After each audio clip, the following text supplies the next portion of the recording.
నమస్తే, welcome to our channel.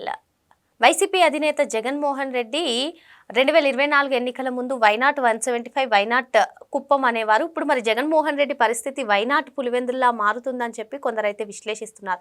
ఇంతకీ పులివెందుల్లో ఏం జరుగుతుంది? ఇప్పటికే బీటెక్ రవి పులివెందులను డెవలప్ చేస్తూ ఆయన అన్ని మార్కులు కొట్టేస్తుంటే ఇప్పుడు వైఎస్ ఫ్యామిలీ రెండు వర్గాలుగా చీలిపోయింది.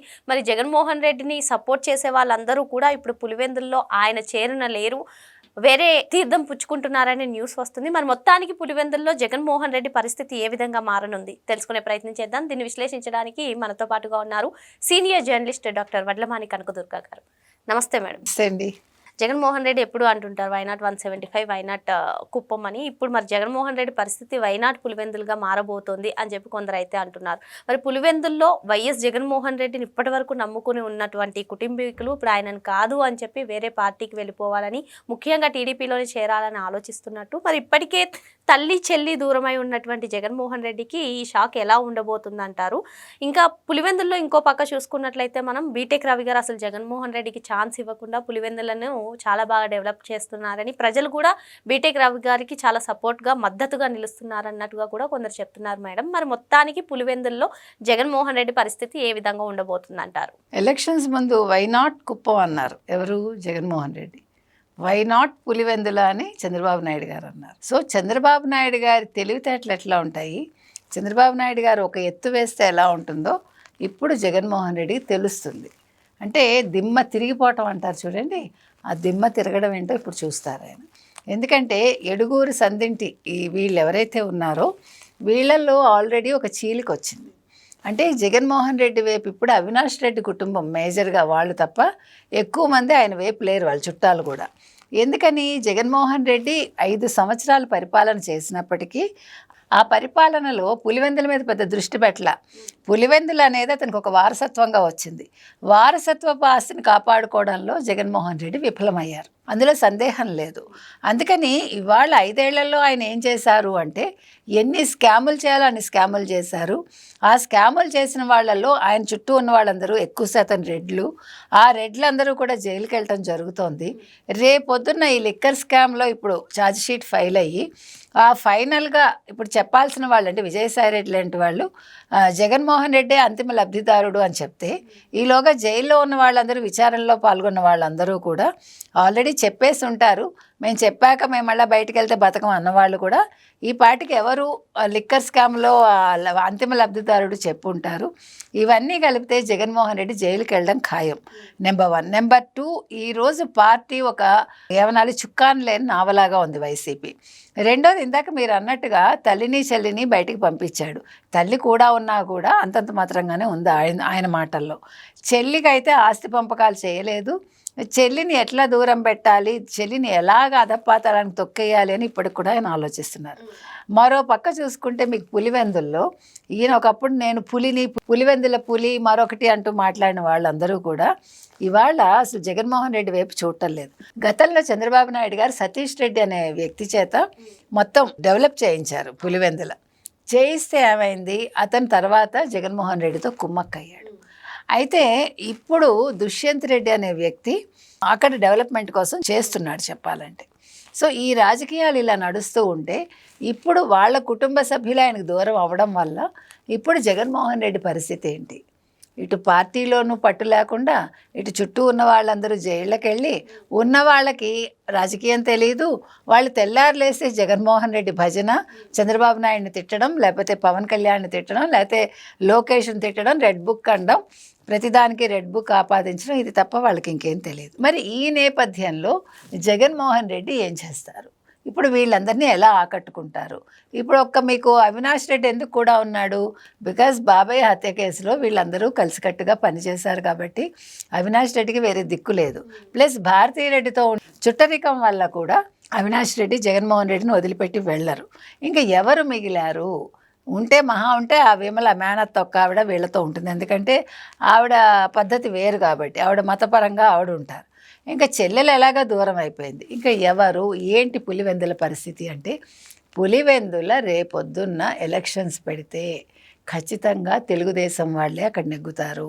ఇప్పుడు స్థానిక ఎన్నికల కోసం అక్కడ తెలుగుదేశం వాళ్ళు ఏం చేశారంటే, ముఖ్యంగా చంద్రబాబు నాయుడు ఈ దుష్యంత్ రెడ్డిని చేరదీసి ఇంకొక పెద్ద విషయం ఏంటంటే, ఇప్పుడు ఎవరైతే అననుకూలంగా జగన్మోహన్ రెడ్డికి ఉన్నారో వాళ్ళందరినీ టీడీపీ వైపు మళ్ళిస్తున్నారు వీళ్ళు. సో ఈ దుష్యంత్ రెడ్డి ఆ రకంగా లోకల్గా తెలుగుదేశం తరఫున పని చేస్తున్నాడు ఆయన. ఇంకొక విషయం ఏంటంటే, ఇప్పుడు మీరు అనొచ్చు వీళ్ళందరూ కూడా ఇప్పుడు తెలుగుదేశానికి పనిచేస్తున్నారు కదండి, వీళ్ళందరూ మారిపోయినట్టేనా అని. మారిపోయి ఉండొచ్చు, ఉండకపోవచ్చు. కాబట్టి తెలుగుదేశం వాళ్ళు చేయాల్సిన పని ఏంటంటే, వాళ్ళని ఒక కంట కనిపెట్టాలి. అంటే నమ్మాలి, నేను నమ్మద్దు నన్ను, ఎక్కడో ఆ 1% డౌట్ని మాత్రం అలా ఉంచుకుని అక్కడ స్థానికంగా టీడీపీ బలపడడానికి ప్రయత్నించాలి.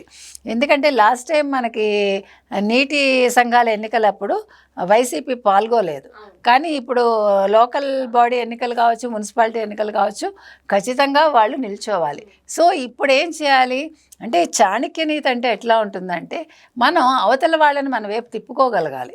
ఆ తిప్పుకోగలగడంలో ఈరోజు చంద్రబాబు నాయుడు గారు ఆల్మోస్ట్ సక్సెస్ అయ్యారని మనకు తెలుస్తోందండి. కాబట్టి రానున్న రోజుల్లో తెలుగుదేశం అక్కడ పట్టు తెచ్చుకుంటుంది ఖచ్చితంగా.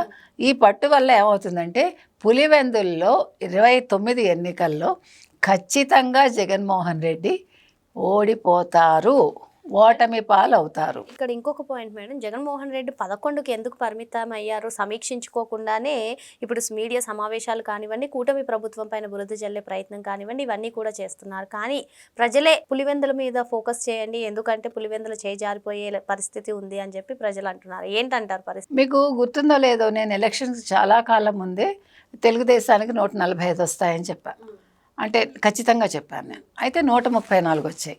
134 వస్తే 11 సీట్లు వాళ్ళకి వెళ్ళాయి. సో ఆ 11 వాళ్ళకి పరిమితం అయ్యారు వాళ్ళు.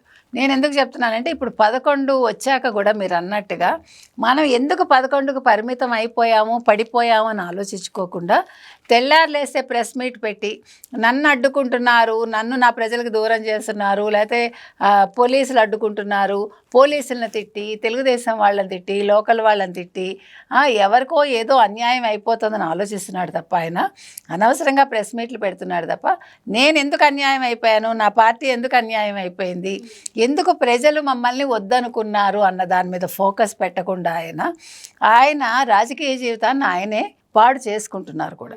కాబట్టి మీరు అన్నట్టుగా జగన్మోహన్ రెడ్డికి సొంత తెలివితేటలు ఎక్కడ మనకు కనిపించట్లా. This is the basic problem. ఎప్పుడు కూడా రాజకీయ నాయకుడు అనేవాడు ప్రత్యర్థి కంట ఒక అడుగు ముందుండాలి, ఆలోచనలో ఒక ఎత్తు ముందు వేయగలగాలి.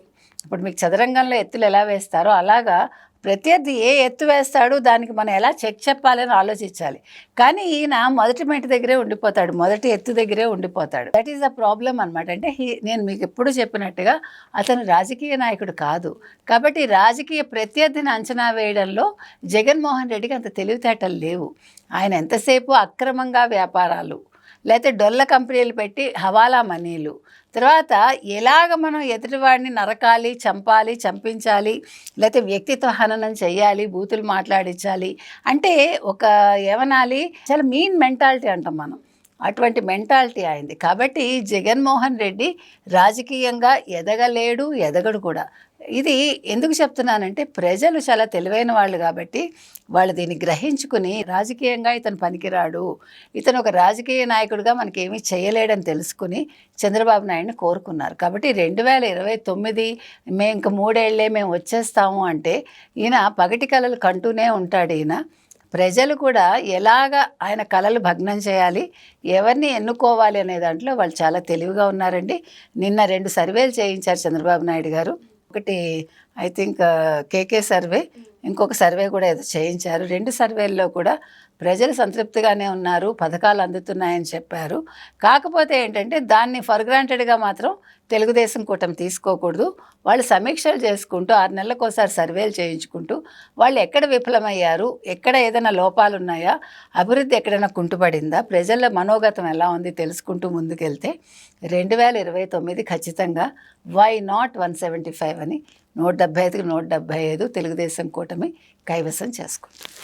మరి జగన్మోహన్ రెడ్డి తన మార్క్ రాజకీయాలన్నీ కూడా పక్కన పెట్టి ఇప్పటికైనా పులివెందుల పైన ఫోకస్ చేయాలని, లేదు అంటే వైనాట్ 175 వైనాట్ కుప్పం అన్న జగన్మోహన్ రెడ్డి పరిస్థితి వైనాట్ పులివెందులుగా మారుతుందని మేడం చెప్తున్నారు. మరో అంశంతో మళ్ళీ కలుద్దాం. Thank you madam. Thank you.